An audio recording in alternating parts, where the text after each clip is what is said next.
Good morning, good afternoon, good evening, YouTubers, wherever you are around the world, around the country. Well, what is it, breakfast time? Dinner time? I have no idea. I am finished with my, whatever I did. I got that mix of refractory, fire clay, perlite, and cenospheres. Came out to be a nice brown looking stuff. Cooking it off now. And I did did around the barrel as far as I could get, and that's a water jug up against the barrel, warming up. I'll have another one sitting over here when it's done cooking.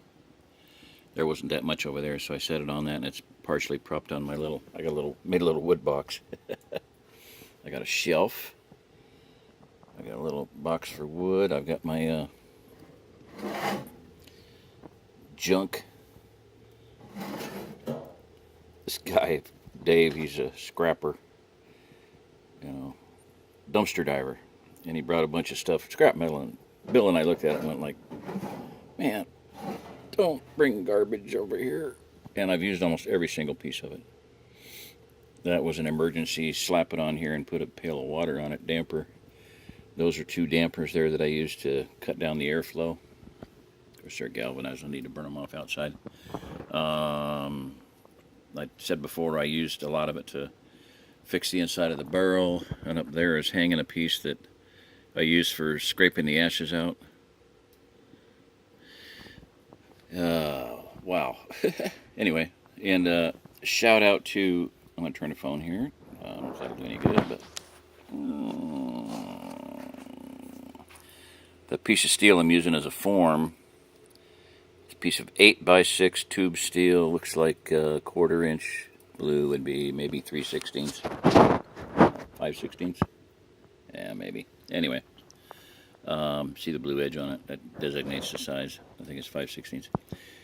Bountiful Enterprises, Stockton.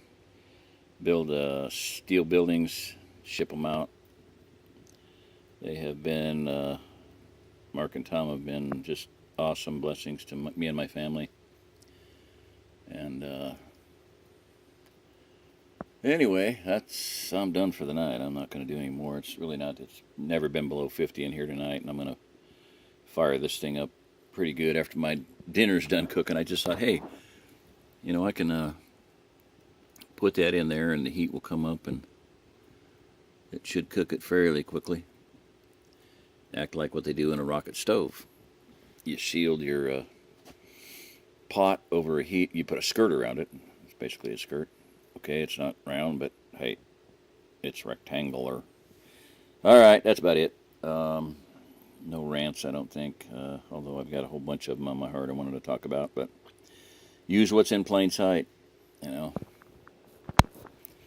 paint cans, kerosene, whatever can there, barrels, junk. I want to say this is a poor man's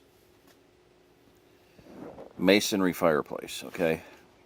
And Bill said, no wonder people don't do this for a business, because it takes so long to build one, and it's only people that really want to do it. And it's the same principle applies to Adobe Homes. There's only two types of people who live in Adobe Homes: the really rich people or really poor people. Rich people because they can afford to pay someone to do it, and poor people because they got the time to do it.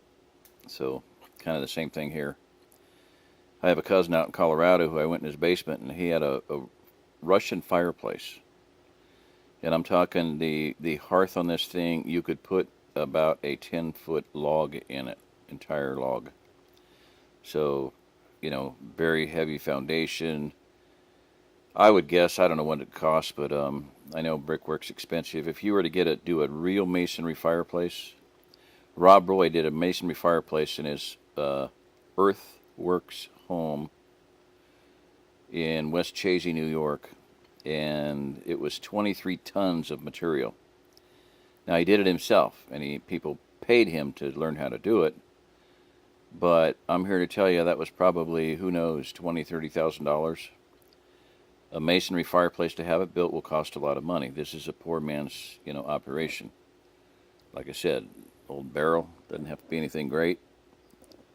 And I'm going to build a grate on here. The reason I put that metal form there and not just, I wanted to keep it away from the fire brick in the front, because there's 2 layers of fire brick in there that I want to take out eventually, so I can get down low enough to insert a custom designed grating system that will allow airflow from the back here all the way, and it'll have rails running vertically, horizontally into it, lengthwise into the burn tunnel, so the wood will slide real easy. And it'll have stainless steel screen either on top of or below that, with air coming up underneath. And I think air underneath, maybe like a 1/4 inch of play, and then so anyway, that's the idea. And see, I think what's happening here is that piece of steel is really hot, and it's created a chimney, and I'm guessing that that is not cooking vapors, steam coming off of my pot. It's coming around it, and I'm pretty sure it's wood smoke being sucked back up because of the hot chimney. And that's one thing you can't have. So now, I do not have welding gloves. I cannot get that out of there, and I don't want to take it out until it's set. So what I'm going to do is push these sticks further back in. I could put a piece of hardwood oak flooring in there. That's what that stuff is in there. It will instantly burst into flame, like the entire thing, within a second. I mean, this thing gets hot. So this around here now is a refractory, whereas before I had Portland and perlite, and I just crammed it in there just for insulation. Figured that it would insulate. Well, the Portland, it was very airy. It was very loose. Some pieces fell off. Oh, there should still be some here. That white chunk there. It's just, it's like volcanic stuff. It's glassy. Anyway, any of those white chunk, yeah, down there, that's perlite, that white stuff there. So, very weird stuff. Volcanic glass, don't breathe it. If you ever use a bag of it, cut a hole in it, poke a hole in it, and put the hose in, and just hose the whole thing. But don't do it in a 55-gallon drum, because it'll float right out and poop out on the floor. I mean, it was a trip. All right, that's it. This is Jerry Diamond with How to Get Out of Babylon. If you're listening to this, you are the remnant. I'm done for the night. Signing off. Pasta la vista, baby.